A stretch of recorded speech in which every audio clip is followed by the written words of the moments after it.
Okay, we're back again, and hey, we're heading into the final lap now, and we just got a couple more things to finish before the end of the semester.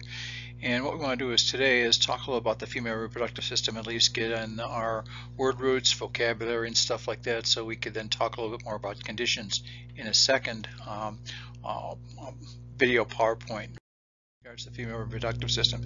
And you know, to set a basis of this, basically what we're talking about with the reproductive systems, both male and female, is we need to have a way to be able to perpetuate our civilization. And as a result, what this happens from basically on a medical standpoint is it's the union of an ovum from the female, which is the female sex cell, which we'll talk about a little bit later. In regards to that, that's, you know, it's called the gamete, okay, and the sperm cell from the male, which is the male sex cell, or the male gamete, okay. And so the ovum and the sperm cells are called gametes. That's probably our first medical term that we should probably talk about right now. So if I say gamete, you'll exactly know what a gamete means, okay. That's either an ovum or an egg in the female, and a spermatozoa in a male. The thing that makes the gametes different from other cells in the body is that all cells in our body have 23 pairs of chromosomes, but each gamete only has one half of each pair, okay? So it has 23 single chromosomes, so half of each pair. So therefore what happens is when a spermatozoa from the male and an ovum from a female meet, I have one half of each pair from the father, one half of each pair from the mother, and as a result now they have a full complement of hereditary material, and that's why we have the progeny, or the result of that will be 23 pairs of chromosomes in the cell, okay, and the cells will continue to divide. And this is basically what we're talking about. The spermatozoa is actually really small as compared to the ovum. The ovum is very large, and the spermatozoa is very small. And interestingly enough, females probably on a monthly cycle during their fertile years probably only release a very small number of ovum or eggs every month, okay, where males with each ejaculation produce a significant number of spermatozoa, okay. I should probably mention here before we get any further, we'll be talking during this PowerPoint video as well as the following about some relatively sensitive material, so it's probably a good idea that you do this and you watch this not with a lot of other people hanging around and stuff like that, because you never know what's gonna bother people. So just a little disclaimer here to make sure that you do this in a very sensible and comfortable way. Okay, so let's talk a little about this a little bit more. Again, the gametes, we know as a first medical term we have here, is about the ovum and the sperm in the males. Okay, they're produced in the gonads, and the gonads are the organs that make the gametes, okay. In the female, the ovaries are the organs that have the ovum, and actually they're sitting in small little containers called follicles, and each month, underneath a hormonal influence that starts from the pituitary gland on down, what happens is a certain number, a very limited number of these ovum are prepared. They're gotten ready. They're matured over a period of time, and then at the end of when we have a time called ovulation, these ovum that have been prepared, again a very limited number, are emitted to the outside, and I'll talk a little bit more about that as time goes on. In the gamete, okay, and this picture up in the right hand side shows that what happens is if we look, okay, let me just draw what we're talking about. This area right here would be the ovary, okay, and the ovary has these small little ovum in them, and they're in little containers. They're called, like I say, it's called a follicle. And then underneath hormonal control, they get larger, they get larger, they get larger, they get larger, they start to get bigger, until finally, you know, again, a very limited number of them are emitted. And what happens when they're emitted at the time of ovulation, which would be this point up here, where what would happen is the ovum that are matured or ripened are expelled. They actually will start to head up this long thing called the fallopian tube, okay? And at that point, spermatozoa, which may be deposited in the vaginal region of the female from the male, will be able to come up the area of the uterus, because this is the uterus right here, okay? Can be come up and out the fallopian tube, and the spermatozoa will meet the ovum somewhere in here, and possibly fertilization will occur. So if there is fertilization, that usually occurs in most cases in the area of the fallopian tube, okay? So the gametes leave the gonads, the ovum leaves the ovary, goes down the fallopian tube, and it may or may not be fertilized by a spermatozoa, which actually actually is able to swim all the way up the fallopian tube. Okay, what happens is then it gets us to our next term. So we've talked about gametes, we've talked about gonads. Our next term is called a zygote. A zygote is what happens is when that magic occurs and the spermatozoa and the ovum meet, and if it's fertilized, it starts to divide. We have a ball of cells that, you know, one cell that all of a sudden becomes two, two become four, four become eight, and they keep on multiplying. And this ball of cells that we get after that is called a zygote. That's another word I think you need to know, the word zygote. Very important word. Okay, we'll give that again as a little bit more vocabulary as time goes on. Again, this is what we're showing. This, the area right here would be the area of the ovary. The ovum is matured, is eventually expelled, you know, through the wall of the ovary at the time of ovulation. It gets swept up into the fallopian tube by these little fingers. They're called fimbria. Comes up here, fertilization occurs. What happens in that fertilization occurs, one cell becomes two. Okay, we get the spermatozoa inside the ovum. Actually, on the head of the spermatozoa, there's a little cap, and the cap has enzymes, and that cap will beat against the side of the ovum and actually punch its way through. It gets inside, and that's where the mixing of the chromosomal materials will be inside the center of the cell. That cell now becomes two, two becomes four, and it keeps on multiplying, and that's what we call a zygote. Eventually, that zygote continues to roll its way down through the fallopian tube and gets inside the uterus, and then sticks to the wall of the uterus. Okay, and there's an area here that allows it to stick, which we'll talk about as a term a little bit later, which is called the chorion. And that sticks there. Eventually, what's going to happen from that chorion, there's a bunch of what are called chorionic villi, which actually become the area cord of the placenta, and then around the outside we'll end up having another sac called an amniotic sac, which is the inside layer of this chorionic sac, which goes around the outside. So anyway, that's just a little bit about what happens. Okay? And again, this is just a picture up here. We'd see that spermatozoa is now working its way through the wall of the ovum, and finally when it gets inside the ovum, we have a mixing of the chromosomal material, and then one cell becomes two. There's one, there's two, and it keeps on dividing. So here we have 2 cells, here we have 4 cells, we have 8 cells, you know, and 12. Keep on getting more and more and more and more until finally, at a certain point, the zygote starts to take shape. Okay, when a zygote takes shape, it passes from what's called, you know, what's called a zygote to something called an embryo. We start to have a development or a differentiation of these cells. What I mean by differentiation is a cell which is very, very generic. You know, all these are very generic cells in all these here. What happens, all of a sudden these generic cells underneath the stimulus start to change. And I have certain cells that will become neural cells, certain cells will become cardiovascular cells and stuff like that. At that point, things start to change a little bit, and that's what we call an embryo. Okay, so we start out at that zygote stage, okay, which is the very beginning, which you just have a ball of cells. When I start to get to that embryo stage, at that embryo, what happens in that situation, or a situation where we're starting to get some formation occurring, some differentiation, things, various organ systems start to change, and that's going to be probably about the first 10 to 12 weeks, okay, somewhere in that way. After that point, we start to get a lot more organization, things start to mature a lot more, and that's when we end up with a fetus, and the fetus obviously ends up eventually with a baby after birth occurs. So anyway, those are some other terms: zygote, embryo, fetus. A bunch of terms we've already had so far. Okay, now just a little bit to fill you in before we get started. They'll help you a little bit, just to tell you about a little bit about the female reproductive tract.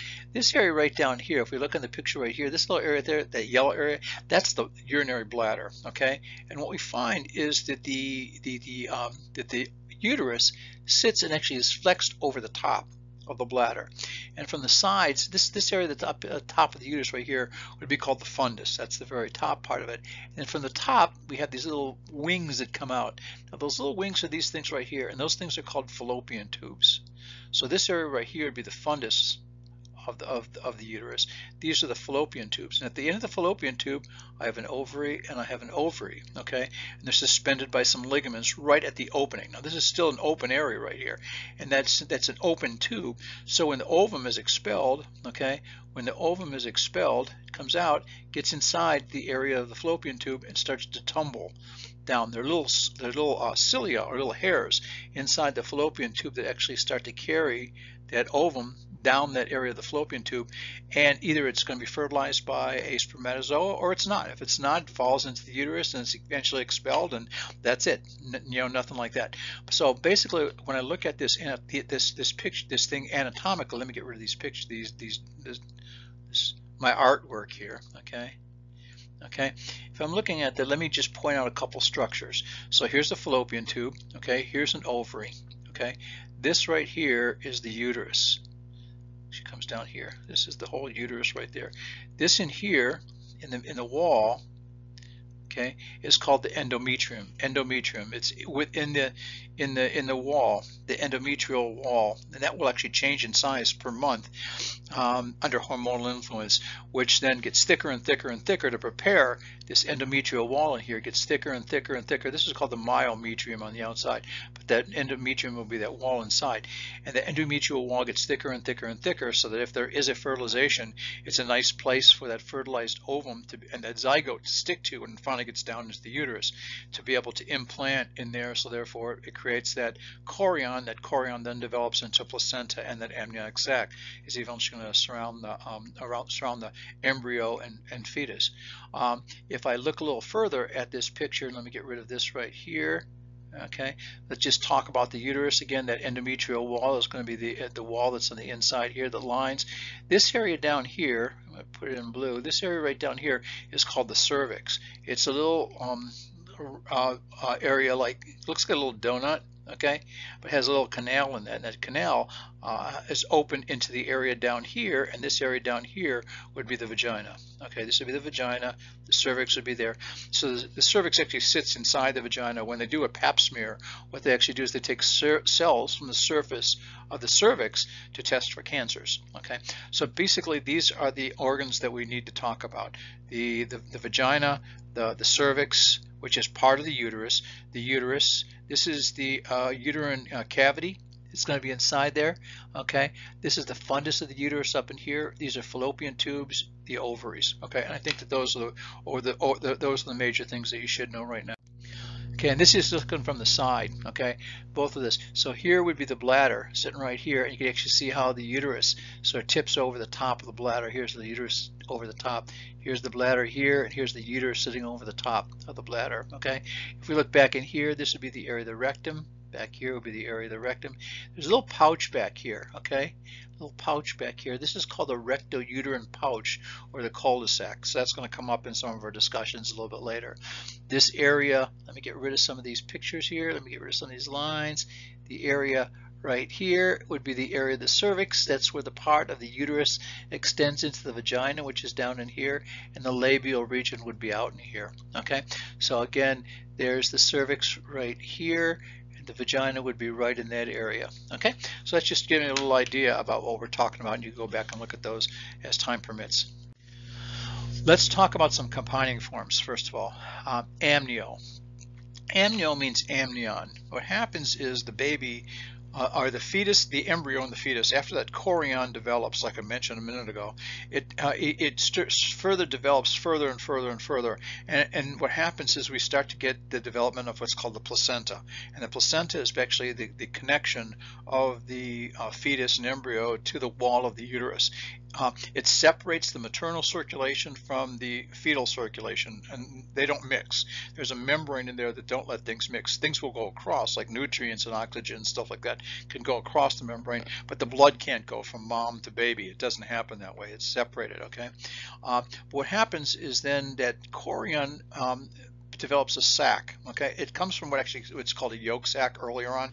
The yolk sac, the chorion, and the amnion. Now the amnion then creates a fluid, and inside that's called amniotic fluid.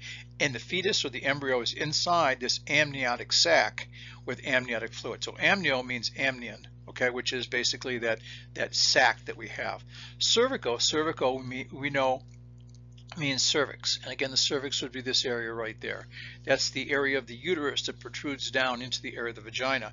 It has the opening, so when spermatozoa are deposited in the area of the vagina, they could actually swim up through that opening of the cervix and along the side of the uterus to be able to get out the fallopian tube for possible fertilization. A chorio or chorion both mean chorion, okay? And that chorion, like I mentioned, is the beginning of what we see as the amniotic sac and placenta, okay? It's the first thing that will attach. It's a cushy material that is attached to the area of the zygote that allows it, when the zygote gets down into the uterus, that chorion will develops and attaches it to the wall of the inside of the uterus, and that choreo or chorion will actually start to develop into that placenta and the amniotic sac. Okay, colpo means vagina. Okay, so colpo means, he's not writing today. Colpo means vagina. Okay, so that's what that would mean. Coldo, like I mentioned, is that area back in here, that little area back in here called the cul-de-sac. So coldo means cul-de-sac. Sometimes what happens is the females will have an infection, pus leaks out through the fallopian tubes, and if the pus leaks out through the fallopian tubes, it falls down in this little area back in here in the cul-de-sac, and they do what's called a culdocentesis. They actually move the cervix out of the way and take a needle and stick a needle inside this little sac in there, and being able to draw out the fluid to see what's actually the pus and the stuff like that. So that's what that's all about.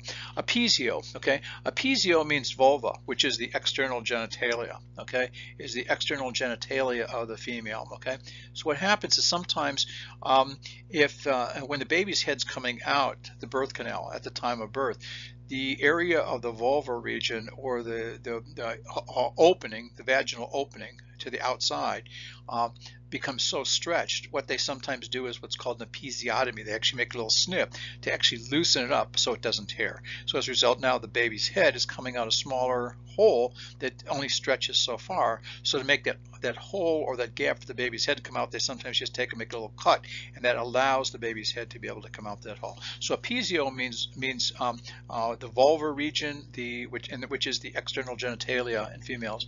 Galacto means milk. Okay, so galacto means milk. If you see the word lacto, okay, lacto here, lacto we know, I'm not sure why this isn't writing very well today. Lacto we know means milk. Gyneco means woman or female. You know, gynecology, study of woman's health. Okay, hystero means uterus. Hystero means uterus. When someone has bleeding or something like that, like post-menopausal bleeding, to avoid any problems such as a uterine cancer, what they do is sometimes do a hysterectomy. They remove the uterus, because hystero means uterus. Lacto also means milk. Okay, so those are just a couple of common combining forms that we need to talk about before we start. Mammo obviously means breast, as well as masto. Both mammo and masto both mean breast. Okay, mammogram, okay, everybody knows that word as an x-ray, where they take the breast tissue and they squish it between two radiographic plates, and they squish the tissue out, and they take an x-ray through there. They're able to look for various densities, which might be certain types of tumors and cancers on a mammogram. And masto is sometimes when there's an infection of the breast, they call it a mastitis. Okay, so masto and mammo both mean breast. Meno means menses. Okay, menorrhagia would be excessive or heavy menstrual flow. Okay, heavy menstrual flow or heavy menses. Okay, metro or metrio also means uterus. Okay, that's why that inside lining of the uterus is called the endometrium. Okay, so metro or metrio both mean uterus as well. Hystero means uterus, metro and metrio both also mean uterus. Myo or myoma mean muscle. Okay, and again, that uterine wall, okay, this area in here, let me do it a different color, let me use purple maybe. This area in here and this area in here, come on, color, is called the myometrium. Myometrium, because the myo means the muscle portion of the uterus. Nati means birth. That's where you get the word perinatal or prenatal. Prenatal, al pertaining to, before birth. Postnatal, after birth. Okay, so nati means birth. Obstetro means childbirth. Okay, so in some childbirth, that would be obstetro. Oo means ovum. Okay, ovum, which is, and it's not writing too well again still, ovum, which is the egg. Okay, so if you see oo, it means ovum or the egg. Oophoro, okay, means what, phor, okay, phor, okay, means to bear. So oophoro, if oo means ovum and phoro means bear, what bears the ovum? What bears the eggs? obviously the ovary. Okay, so the ovary is what bears the egg. So OO40 means ovary. So where OO means egg, OO40 means egg bearing, which means what bears the eggs is the ovary. Okay, so those are another list of combining forms that we have. Ovum means ovum, which is also the egg as well. Ovario, guess what? That means ovary. Okay. Ovulo, ovulo means ovulation. Means ovulation. What happens is we talked about earlier that underneath hormonal control, and we don't have the time to go into it, and with the detail I usually will go into. But under hormonal control from some hormones that are actually secreted they eventually come from the pituitary. One's called FSH. FSH stands for follicle stimulating hormone. Now that's going to come up later on. What happens is at the beginning of every month, this pituitary secretes this hormone called FSH. And FSH then goes to the ovary and says, okay, you follicle, you follicle, you follicle, you follicle, you follicle, you follicle. Some follicles, some selected follicles that have an ovum in there, start to develop. That's why it's called follicle stimulating hormone. It stimulates them to get big. The follicle gets big, and the ovum ripens. It gets better. Okay, and that's what happens. Also, so then what happens? That happens for a while. At the same time, there's a signal to the ovary to create a hormone called estrogen. The estrogen levels increase, and what the estrogen does, this is sort of interesting. What the estrogen does, it takes the inside lining of the uterus and makes it thicker. Okay, it makes it thicker so it builds up so that if there is a fertilization, there's a nice cushy place for that fertilized ovum to be able to stick to. Okay, so and then at the middle of the cycle, the pituitary gets into the act again and secretes another hormone called LH, luteinizing hormone. And what the luteinizing hormone does is it actually stimulates the activity of ovulation. And what happens with ovulation, so ovulation is in the middle of the cycle, that ovum has gotten bigger and bigger and bigger and bigger and bigger, and now it's ready to meet the world. And what happens at the time of ovulation, that ovum has got bigger, got closer to the surface of the ovary, and all of a sudden it just gets spit through the wall of the ovary. It just escapes through the wall of the ovary, and it gets sucked up into the area of the end of the fallopian tube. Those little fingers or fimbria are. Okay, and that's what happens with ovulation. At that point, that we have the ovum then that's matured start to sort of work its way on down the area of the fallopian tube. So ovulo means ovulation, which is the time in the middle of the cycle, usually somewhere around the 14th day. If it's a 28-day cycle, somewhere in the middle, it's about that 14th day where that ovum is expelled from the ovary, which means that now an ovum is free to be able to mate with the spermatozoa somewhere in the area of the fallopian tube. Perineal. Perineal means if you look at the area between the anus, okay, posteriorly, and the vagina, a little bit more anteriorly, there's an area of skin in there, and that area in the skin in there is called the perineum. So perineal means the perineum, or the area between the anus and the vaginal region. Okay, phoro, like I mentioned, means to bear. That's where that OO40, to bear an ovum. Okay, so phoro means to bear.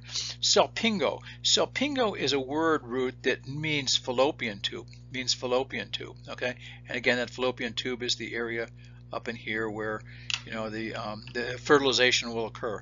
Utero obviously means uterus, so now we have histero, metro, and utero that all mean uterus. Okay, vaginal means vagina, obviously, and vulvo means vulva, or the external genitalia. Okay, so that gets me pretty much through the combining forms, and I think that these are all pretty important for you to be able to know in this next section. Some suffixes. Arche. Arche is a word that means the beginning. So the most common word I have that's associated with arche is menarche. Meno means menses.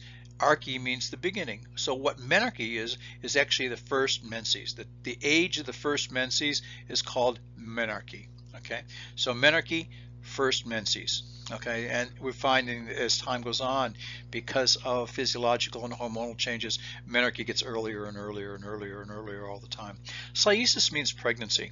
Is a suffix that means pregnancy. Pseudociesis, false pregnancy. So sciesis means pregnancy. Gravida means pregnant. Okay, if someone is prima gravida, prime means first, which means it's their first pregnancy. So gravida is a suffix that means pregnancy. Okay, multigravida means they've had many pregnancies in the past. Okay, so gravid means pregnant, not deliver, but means pregnant. Parous, P-A-R-O-U-S, means deliver. Okay, so if someone could be multiparous or multiparous, would mean that they've delivered multiple children. Okay, sometimes it's interesting because what happens is on charts you might see something like this. It's not even writing. Let me see if I could. G4P3.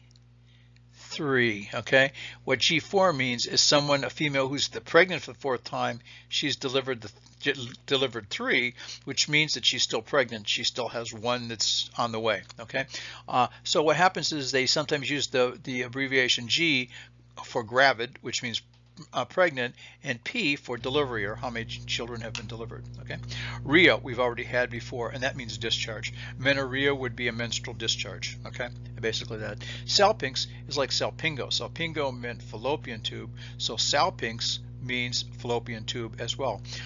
Sometimes there's an infection that gets builds up with a lot of pus that develops inside the fallopian tubes, and this pus will actually leak out through the area by the opening of the fallopian tubes where those fimbria are, and it leaks to the outside, and that's called pyosalpinx, because pyo means pus. Pyosalpinx, they have pus inside the salpinx or the fallopian tube.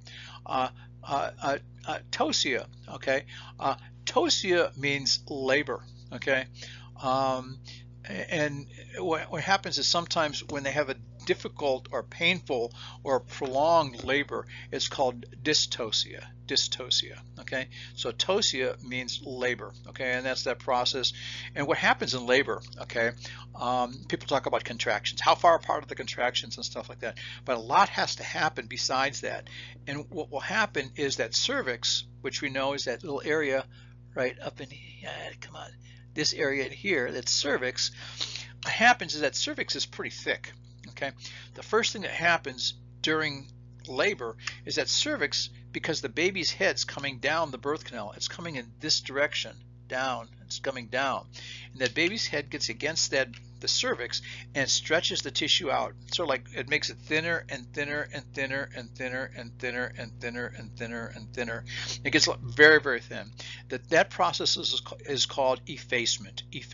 Okay, and the effacement means that the cervix is getting thinner and thinner, and what eventually happens is it gets so thin that cervical opening, that's at the end of the cervix, right in here, that little hole that leads to that canal that goes up inside the uterus, starts to widen. It's bigger, and that's the dilation. Finally, we go from an effaced cervix, which is thinned, to a dilated cervix, and now the opening gets bigger and bigger and bigger, and now all of a sudden you see the baby's head in the middle of that open area of the cervix. Okay, so anyway, that whole process, and finally they get fully dilated about 10 centimeters, and the baby's head now further engages, comes down the cervix, gets in the vagina, and then as a result, that's what causes that, sometimes that stretching of the tissue in the external genitalia where the skin is. The vaginal tissue is able to stretch a lot, plus a number of hormones that occur during pregnancy are making tissues more extensible. They make them more stretchable. But the outer skin is sometimes a problem. They don't want to rip abnormally, so what they do is they sometimes do that little cut, which is called that episiotomy. Okay, reversion means sort of like a abnormal position. What happens is if we looked at it's not drawing very well. If that was the bladder, we know that the uterus sits over the top of it. Sometimes that uterus is actually tipped backwards, and it's called retroverted. retroverted, and it means tipping. It's backward tipping, okay, in retroverted, and that could be a problem. So that's what version would probably mean. Okay, so that's our suffixes. Some prefixes. Dis. If you don't know what dis is now, you're way behind the learning curve. Bad, difficult, painful. Okay, endo we know is within. That's where they get the term endometrium, that tissue that's within the side, inside the uterus, which gets thicker. And again, what happens is if that endometrium in that first half of the cycle, okay, the first 14 days is getting thicker and thicker and thicker, so I have a cushier place for that fertilized ovum to stick to. If it turns out that there's no fertilization, we don't want that endometrium to get thicker and thicker and thicker and thicker and thicker. What happens is near the end of that cycle, the vessels in that endometrium will spasm up, and that's what causes the wall of the endometrium to slough or to fall off, and that's what causes the menses, or the menstrual flow. Is the wall of the uterus actually, and the blood from that actually coming out, and that's what causes a menstrual flow. Okay, so endo means within. In means what? Yeah, in. Okay, intra means intra.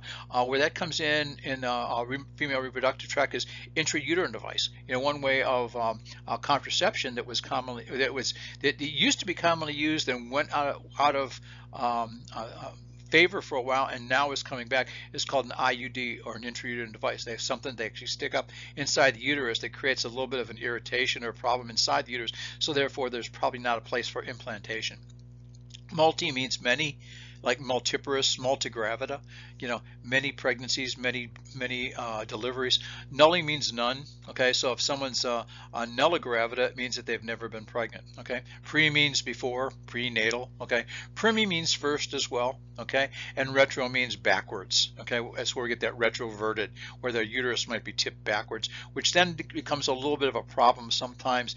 It's not that someone can't get pregnant, but sometimes it's a little bit more difficult for them to get pregnant if the uterus tipped, because the location of the cervix inside the vagina is in a little bit different place. Okay, and that sometimes makes it more difficult. What happens is with the uterus coming over the top of the bladder, the cervix is actually pointed downwards a little bit more inside the vaginal vault.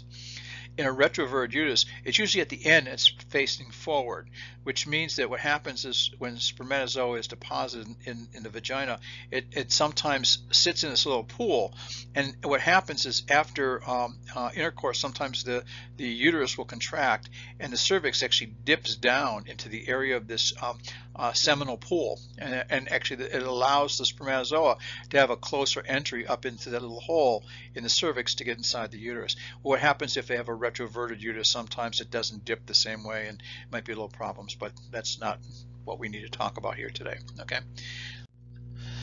let's get some vocabulary terms out of the way before we finish this particular PowerPoint video.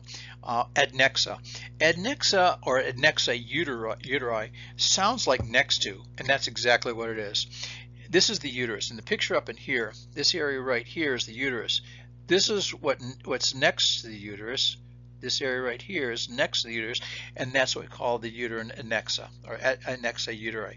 The adnexa is the fallopian tube and the ovaries. That's what the adnexa is. So if someone says adnexa, that's what it is. It's the fallopian tube and the ovaries. Okay, the things that are next to the uterus. The amnion. If we look in the upper right picture, up in here, okay, this one up in here, okay. Okay, what happens is there's the fetus that's sitting in a sac, and that sac is called the amnion, an amniotic sac. Okay, and basically that amniotic sac has fluid in there, or amniotic fluid that's in there. It sort of buffers the baby in a little bit, so it provides a little bit of protection. You ever hear when they say, oh, her water broke? Her water broke is when that amniotic sac ruptures. When that amniotic sac ruptures, the water has, the fluid, the amniotic fluid comes out. It looks very much like urine. It's a very pale yellowish color and stuff like that. Sometimes if they want to check the status of the fetus, okay, before it's born, chromosomally, they could take a needle, stick a needle through the abdominal wall, and stick that needle into the area of the amniotic sac, suck out some of that fluid, which is called an amniocentesis. No mystery about that. And what happens is inside that amniotic fluid are fetal cells. They're just floating around like a little snow globe inside there. So when they suck out the fluid, there are going to be some fetal cells. They take those fetal cells, they can look at the nucleus where all the chromosomes are and map the chromosomes to see if there's any kind of chromosomal abnormalities. So anyway, that's the amnion. amnion. It's that sac that surrounds the fetus. Areola. Now we're talking a little about breast here. In the areola is the area around the area of the nipple, which is a darker color, has some glands in there for lubrication and so forth, and that's called the areola. Bartholin glands. Inside along the wall of the vagina are a gland on each side. They're called the Bartholin glands, okay, and they're on both sides. And what they basically do is they provide a secretion that lubricates the area and keeps the inside of the vagina moist. They're called the Bartholin glands, okay. They're there, and again, just keeps the vaginal or tissue nice and moist and good, okay. That's what that is. The cervix. We talked about the cervix before. The cervix is the bottom part or the inferior part of the uterus that sits inside that vaginal opening, okay. You can actually, and so when they do a speculum exam, the cervix actually comes down. They're able to see the cervix. If they look inside the vagina, they'll see the cervix at the end. And when they do a pap smear, again, they take scrapings from around the cervix, put those on a slide, and they're able to get cells from the cervix that looks for the possibility of cancer. Okay, the chorion. The chorion. Chorion, like I mentioned, is the precursor to the amniotic sac and the placenta. If I look in that picture, this picture, right, I'm not sure why. Let me try this. I'm trying a bigger thing here. If I'm looking at, it's still not working very well. This picture right here, okay, what happens is if we look inside that blue thing is basically where we have a cavity that's formed, okay, and the chorion, once that zygote gets inside the uterus, okay, inside the uterine cavity, it sticks to the wall, okay, because the estrogen as well as another hormone called progesterone make the wall nice and appropriate for the zygote to stick to. It develops these little area in here, okay, which are small little fingers, you know, on the outside, which they're called chorionic villi, okay, and that chorion then develops. That chorion is eventually going to develop into what's called the placenta later on, and the chorionic sac is outside the area of the amniotic sac, so it helps to create where that confines of the amniotic sac would be. So that's called the chorion. The clitoris or the clitoris is basically an area that's sort of like analogous to the male penis. It's a small area of erectile tissue which is just superior to the area of the opening of the vagina. Some cultures would actually do they were like female circumcisions. You know, basically what they call them, what they go is they actually surgically remove these in some cultures, and therefore it decreased sexual sensation and pleasure and stuff like that may be a problem. So anyway, that's that. Corpus luteum. Okay, corpus luteum is a word that we didn't talk about. If I look up at the top, okay, let's look at this. What happens is that ovum gets expelled from the ovary at the time of ovulation. Well, it leaves a hole. There'll be a hole that's left. Let me see if I can do it in yellow. It leaves a hole, okay? Once that ovary is spit out, so once that ovum is spit out, it leaves a hole or a little gap in the area of the ovary. What happens is that area starts to fill with a yellowish material, okay? Luteo means yellow. Corpus means body. Corpus luteum, a yellow body that fills inside there, and this also helps to increase the production of that hormone called progesterone, which makes the inside lining of the uterus, that endometrial lining on the inside of the uterus, like we talked about before, that was made thicker by estrogen, makes it better. Okay, and that corpus luteum lasts probably somewhere around a couple weeks, and it starts to degenerate after that. It's interesting that what happens, I should mention also that chorion they talked about before, I should have mentioned this before, but I'm going to go back to that. That chorion, when it causes the zygote to stick to the wall, it starts to create a hormone on its own. Okay, so that chorion starts to create its own hormone, and that hormone is called Oh, come on. Okay, it's certainly not. I'm not writing at all. Nothing's coming out today at all. Maybe it's my screen. It's called HCG. You can't see that. H, letter H, C, letter C, G. HCG stands for human chorionic gonadotropin. Human chorionic gonadotropin. And there's only one place that human chorionic gonadotropin comes from, and that is from the chorion. And there's only a chorion if someone is pregnant.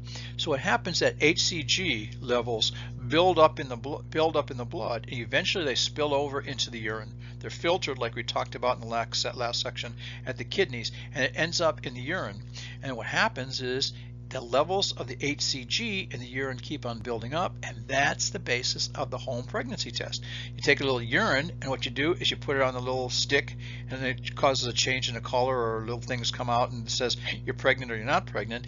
And basically, because what happens if there's HCG in the urine, the only place it came from was a chorion, and the only place the chorion came from was a pregnancy that the chorionic tissue formed on the inside of the uterus, and that's why the home pregnancy is all about. It's about the development of this HCG, human chorionic gonadotropin, from the chorion when that zygote sticks to the wall. So I should have said that when I went to chorion. But what happens let me go back to the corpus luteum. The corpus luteum again is that yellow body that fills where the ovum was spit out, and that helps to also secrete in the production of a hormone called progesterone, which makes the wall of the uterus, the endometrial wall, nice. Okay. Sometimes when females have repeated miscarriages, which are called spontaneous abortions, the medical term for miscarriage is a spontaneous abortion. What happens is sometimes they look at the progesterone levels, because if the progesterone levels are not high enough, it means that the wall is not good enough for that embryo or that zygote to stick to. We have to have two things that really happen, well, and more than two things, but two major things for that pregnancy to occur. Number one, there has to be fertilization of the ovum by a spermatozoa. Okay, and then second thing is it has to get that fertilized embryo or fertilized ovum, which now is a zygote, has to get to the uterus and stick to the wall of the uterus and stay stuck, which means that the wall of the uterus has to be good for that. Cul-de-sac, we talked about that cul-de-sac before, and that's that little gap, and that little gap is between the uterus, okay, and the rectum behind, like in that picture that we showed before. It's a little V-shaped area, and if there's pus, it falls down in there, and that's called the cul-de-sac, because a cul-de-sac means there's only one way in, one way out. You can't go through. It's only one way in, one way out. And it's also called the recto-uterine pouch. Why? Because it's between the uterus and the rectum. Okay, it's also called pouch of Douglas, because some guy who probably described it first, his name was Douglas. Okay, so that's the cul-de-sac. Embryo. Once we've got to a certain point, again, like I mentioned before, where these cells start to change and they start to become more differentiated into special type of organ cells, then all of a sudden we get to a point what's called an embryo. And the embryo is starting to show more development. It looks like a little salamander, has a little tail and all kinds of stuff like that. A little bean, it continues to grow. Little limbs start to bud off of it and stuff like that, and that's called an embryo for about maybe the first 12 weeks or so, somewhere in that range, and all of a sudden stops becoming an embryo at that point. So that's an embryo. Endometrium. I mentioned that endometrium is that inside lining, or that inside, it's still not writing, jeez, oh man, that inside lining or inside wall of the uterus is called the endometrium. And again, that's important. A lot of times females, because especially, they used to use a lot of hormonal therapy postmenopausally, and they sort of, I can't say they totally frown on it, but they try to use it very sparingly now, because sometimes with hormonal therapy it causes that endometrial wall to get thicker and thicker and thicker and thicker and thicker, which then results in a greater chance of some of those thicker wall becoming more cancer and resulting in endometrial carcinoma or cancer of the endometrium. Estrogen. Estrogen is a hormone predominantly in females, and guys, guess what? You have a little bit of estrogen too. Estrogen and testosterone are really close. In fact, what happens is estrogen can be transformed into testosterone, and testosterone can be transformed into estrogen.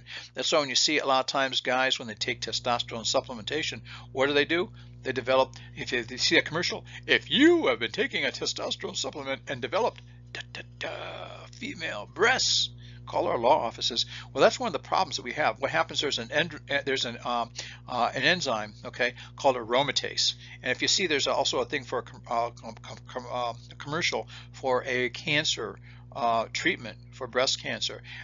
If you are aromatase positive, aromatase is basically turns a lot of the testosterone stuff like that into estrogen. Okay, and that's why sometimes males, when they take testosterone supplements, they get feminization or enlargement of the breast, which is called gyneco female mastia breast, and that's what happens because as they get older, guys get older, a lot of times they get this aromatase a gene gets activated and causes more estrogen to be produced in males. What happens is also after menopause, one of the problems that happens after menopause is the estrogen levels in females drops off. Estrogen has also been very closely implicated in bone stock and the bone quality. So as a result, that's why we see so many females postmenopausally end up with things like hip fractures or osteoporosis, because to get the calcium into the bone, one of the things that's important in the females is the estrogen. And when the estrogen levels go down, they don't deposit as much of that calcium in bone. Fallopian tube, we should know the fallopian tube by now. We know that that's that tube that connects the uterus to where the ovary is. Okay, it's called the fallopian tube. Fertilization. Fertilization is just that process where a spermatozoa meets an ovum and it becomes fertilized. We have one half of each of the pairs of chromosomes from the father, one half of each of the pairs of chromosomes from the mom, and they mix. Now we have a full complement of 23 pairs of chromosomes, and that's called fertilization. Fetus. Fetus comes after an embryo. So we go from a zygote to embryo to a fetus. And that fetus is probably the majority of the last, at least the last half, if not more, of the pregnancy, which is basically a time when there's a lot of really more specialized things happening in the body. The future human starts to develop more humanistic characteristics, doesn't look so much like a little salamander anymore.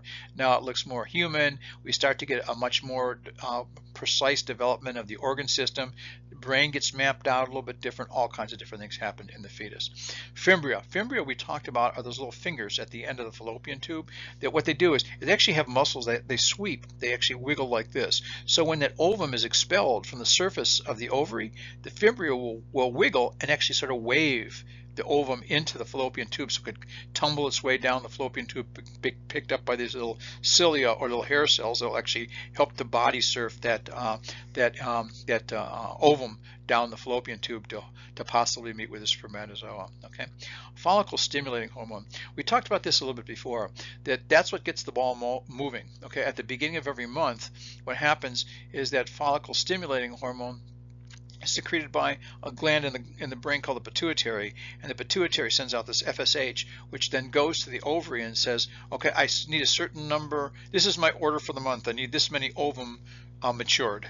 And these immature, unready ovum under the stimulus of the FSH are made better. They're made ready, and that's what happens in the FSH. Gamete. Gamete we talked about. That was our first vocabulary word, and basically the female gamete is going to be the ovum. Male gamete, spermatozoa, female gamete, ovum. Genitalia. Genitalia is the outside external organs that we have in both male and female that make it male or female. Okay. Gestation.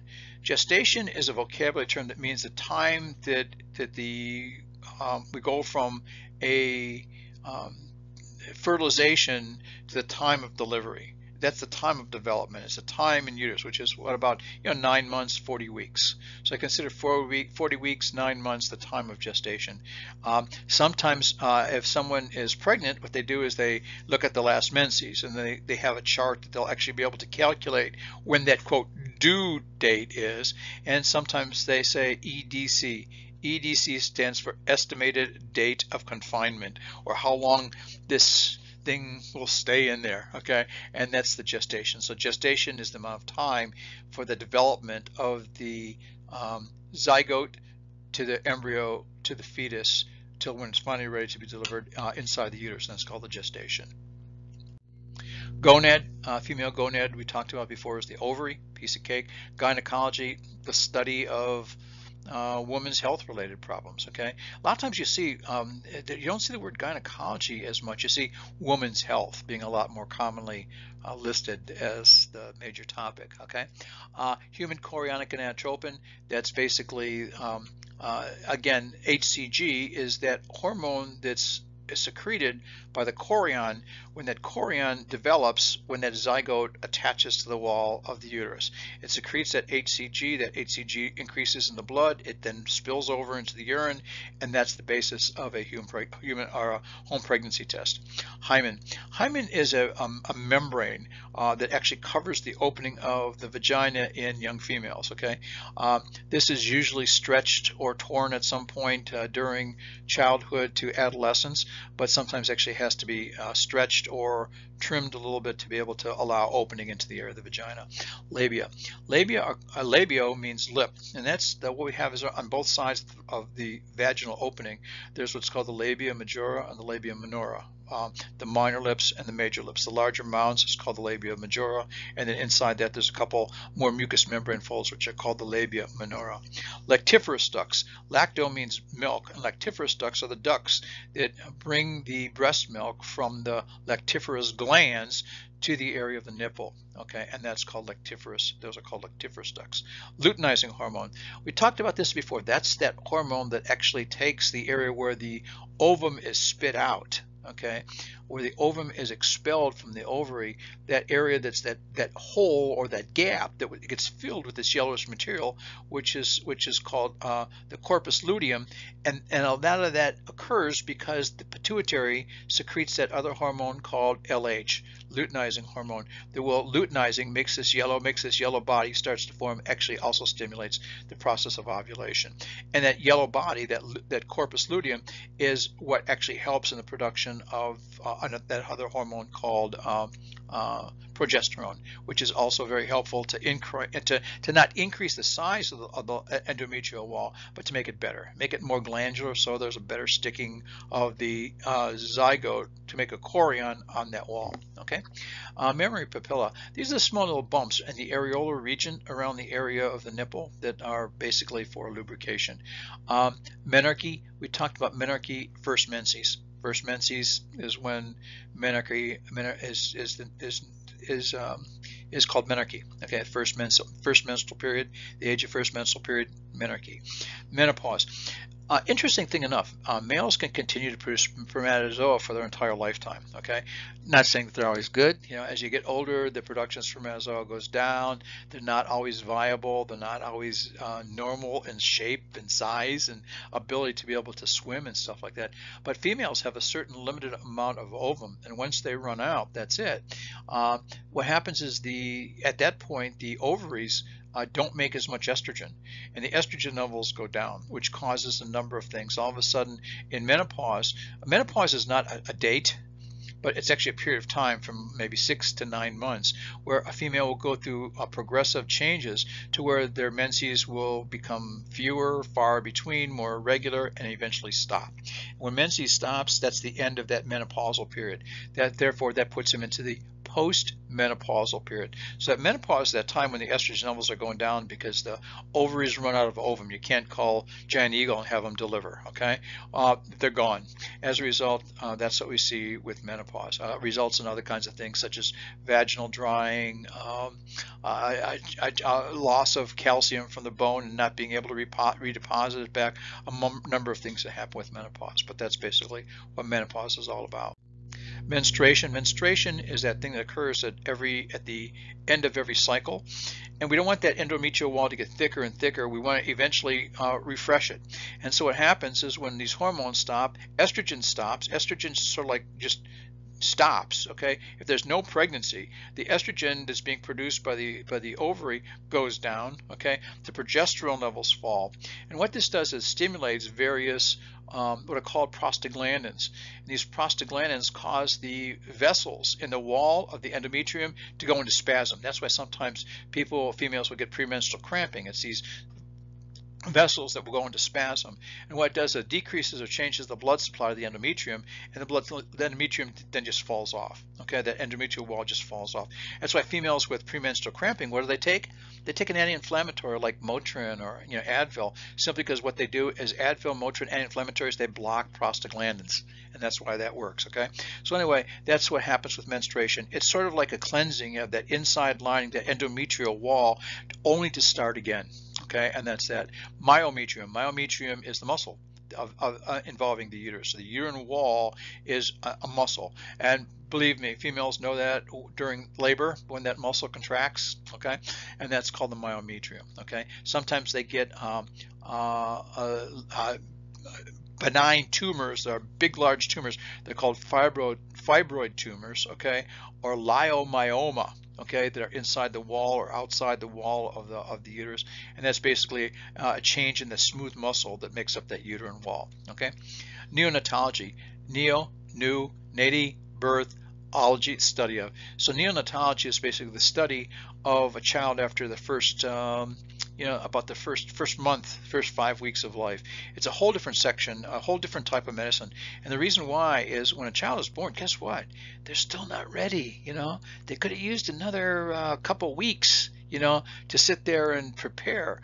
Just like everybody says, I wish I would only had another 2 weeks to prepare for the final, then I would have done a lot better. The same thing happens with the baby after it's born. During that postnatal period, things that the liver takes a while to get up and running, a number of things need a while to get moving, and that creates a whole new branch of medicine, which is called neonatology. Obstetrics is the study or is the practice of delivering children. Okay. Orifice. Orifice is nothing special for the female reproductive system. It just means an opening. Vaginal orifice would be the opening of the vagina. Ovarian follicle. I mentioned that before, and I could see that in this picture here. In the second picture, the below picture, you can see where the ovum are inside the ovary, okay? And then they're inside a gap, inside like a container, and that container is called the ovarian follicle.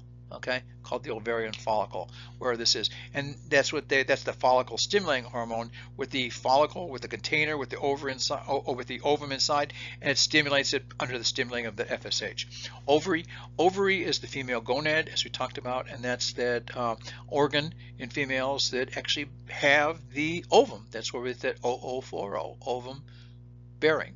Okay, and that's inside there. If they remove them because of an ovarian cyst or an ovarian carcinoma, it's called an oophorectomy. Ectomy, removal of OO40 ovary. Okay, ovulation. Ovulation, again, we've talked about that a couple times so far. That's at the point of that mid portion of the cycle when that LH hormone from the pituitary is secreted that causes the ovum that's been matured under the influence of the FSH, follicle stimulating hormone, is expelled through the wall, just like we see in that middle picture. How you see that ovum is just shot from the wall, which sometimes people get ovulatory discomfort, because of the ovum being expelled through the wall, and it's called ovulation. Ovum obviously means the ova or the egg. Parturition. Parturition means delivery. That's where they get the word postpartum. Postpartum means after delivery. Okay, so parturition is basically a medical term that means delivery. Okay. Perineum, we talked about the perineum being the area, the skin in between the vagina, the vaginal opening, and the anus, and that's called the perineum. The pituitary gland I mentioned here simply because the pituitary gland is the source of that FSH, follicle stimulating hormone, and luteinizing hormone, which actually controls what happens on a monthly cycle. Placenta. My middle picture here is very unusual. What happens is you see the baby on the top, and you see this big bluish purple thing with a cord. Well, that cord's the umbilical cord going from the placenta to the baby. Okay, and the placenta is basically the connection of what the baby's connected to inside the uterus. When that chorion develops, again, that chorion further matures and stuff like that, part of that material inside becomes a placenta, and part of it becomes an amniotic sac. Usually what happens is the baby comes out the birth canal, the baby's born, the umbilical cord is still coming out to the vagina. That's when they go ahead and cut it, and they clamp it, and they cut it. Okay, and there'll be that little tab from where the umbilical cord is that will eventually dry up and fall off. Okay, and then once the baby's born and the umbilical cord is cut, the baby's put in a little area where they can keep the baby warm. And then what happens is then they have the second delivery of the day. The second delivery is after the baby's delivered, they have to deliver the placenta. They have to make sure all the placenta is also delivered. So this placenta has like a sac around it, a meg. You can actually see looks like a membrane around that placenta. And basically that's delivered usually after. In this situation, for some reason, the placenta came out with the baby instead of cutting the cord. Okay, I wouldn't do it, but I know that there are some places that they actually eat that. So hey, we just had a baby, we're gonna have a dinner after the house. I'm saying, do you have a placenta? I'm not gonna come. Okay, but anyway, that's the placenta. Okay, if the placenta, part of the placenta stays, if it's not delivered after the baby's born, that placenta continues to mature, and it actually results in a transformation to something which is a cancer, which is called a choriocarcinoma, because that chorionic tissue in there becomes cancerous. They call it choriocarcinoma. Plus, pregnancy, I shouldn't have to tell you what pregnancy is. Pregnancy is that time where we have that zygote that becomes an embryo, that becomes a fetus that takes over about 9 months, 40 weeks to develop. Progesterone, we talked about that as a hormone that's secreted by the ovary that makes the inside wall of the uterus better. So when that zygote comes down and gets the uterus, it sticks. Okay. Puberty is that period of time when all these hormones start to click, when the pituitary starts to secrete the FSH, and when the pituitary starts to secrete the LH, and when the estrogen levels start to increase. It stimulates the ovary to start to produce more estrogen, and that results in the development of secondary sex characteristics such as the breast development, hair pattern development in the body, and things like that. And that's what we call puberty, which is becoming earlier and earlier and earlier, along with menarche all the time.